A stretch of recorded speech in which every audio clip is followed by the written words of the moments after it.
Demokrasi sebagai suatu sistem telah dijadikan alternatif dalam berbagai tatanan aktivitas bermasyarakat dan bernegara di beberapa negara. Ada dua alasan dipilihnya demokrasi sebagai sistem bermasyarakat dan bernegara. Pertama, hampir semua negara di dunia ini telah menjadikan demokrasi sebagai asas yang fundamental. Kedua, demokrasi sebagai asas negara secara esensial telah memberikan arah bagi peranan masyarakat untuk menyelenggarakan negara sebagai organisasi tertingginya. Oleh karena itu, diperlukan pengetahuan dan pemahaman yang benar pada warga masyarakat tentang demokrasi. Demokrasi menjadi tema yang dibicarakan masyarakat internasional saat ini. Setelah Perang Dingin atau Cold War, banyak negara yang mengimplementasikan demokrasi. Hal ini menandakan bahwa demokrasi tidak ada rival dalam politik, dan secara tak langsung komunisme yang merupakan salah satu ideologi terbesar pada Perang Dingin kini telah kalah dari demokrasi.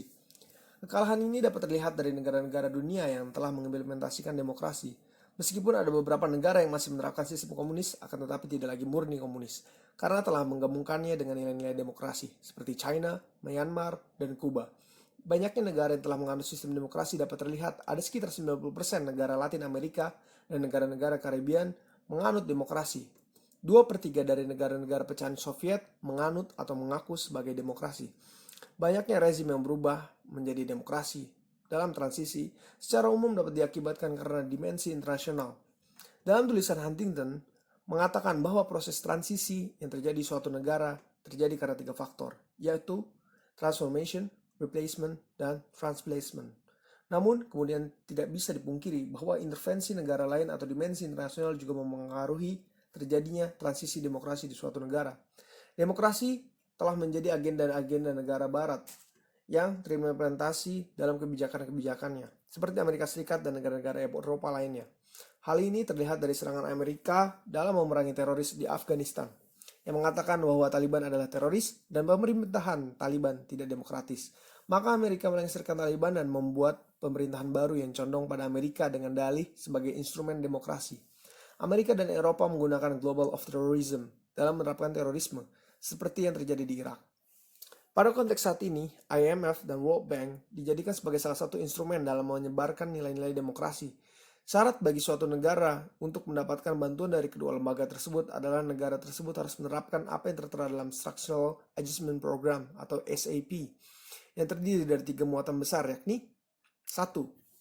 Liberalisasi, kebijakan ekonomi terbuka, free market, perdagangan, bergaul dengan masyarakat internasional. 2.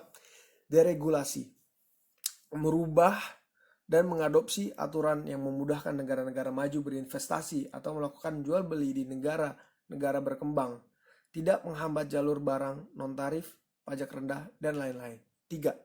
Privatisasi, keterbukaan menerima investasi asing. Negara tidak lagi mengatur ekonomi, akan tetapi biarkan pasar atau swasta bekerja sendiri dalam mengeksplorasi kekayaan alam. Ketiga instrumen tersebut merupakan salah satu upaya negara-negara demokrasi untuk mendemokratisasi negara-negara lainnya.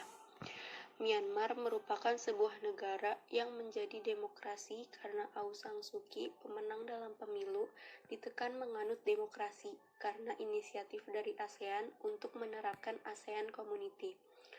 Ada 4 cara bagaimana dimensi internasional memengaruhi negara-negara mempromosikan demokrasi menurut Whitehead 2002, yakni yang pertama ada koersi. Koersi merupakan proses demokrasi melalui intervensi militer. Adanya aktor dari luar yang terlibat dalam langsung, contohnya Irak, Pakistan, dan Libya. Yang kedua ada kondisional. Negara mengadopsi nilai-nilai demokrasi karena dalam konteks internasional tidak ada ruang gerak. Jika suatu negara melanggar nilai-nilai demokrasi seperti pelanggaran HAM, diskriminasi ras tertentu, maka negara-negara demokrasi lainnya akan memberikan sanksi dan embargo. Akibat hal ini, angka pelanggaran HAM dan diskriminasi menurun. Yang ketiga ada contagion. Suatu negara secara terpaksa atau tidak akan terdemokratisasi karena terinspirasi dari negara tetangga. Contohnya, Mesir menjadi demokrasi karena dampak dari demokrasi Tunisia. Salah satu penyebab bubarnya Uni Soviet karena negara-negara komunis lainnya mulai meninggalkan sistem komunis. Yang keempat ada konsen. Suatu negara harus menjadi demokrasi jika mau menerima bantuan dari negara-negara lain. Democratic Peace Theory. Mengapa demokrasi sangat gencar dipromosikan oleh negara-negara?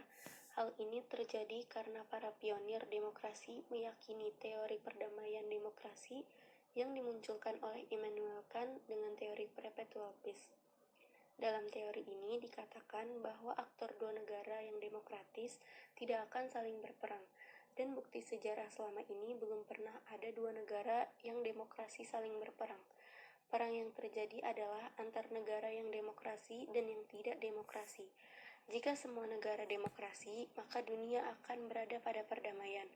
Oleh karena itu, semua negara harus menganut sistem demokrasi. Ada dua penjelasan mengenai teori ini, yakni yang pertama ada structural atau institution explanation. Untuk berperang tidak mudah karena ada harga yang harus dibayar, yaitu membeli perlengkapan perang membutuhkan biaya yang sangat besar. Tidak mudah mendeklarasikan perang karena harus disetujui oleh rakyat atau badan eksekutif, legislatif, dan lain-lain melalui decision making. Yang kedua ada normative explanation. Jika suatu negara berkonflik, maka mereka menyelesaikan dengan resolusi konflik yang sifatnya soft atau kerjasama karena mereka lebih terbuka dengan dunia internasional.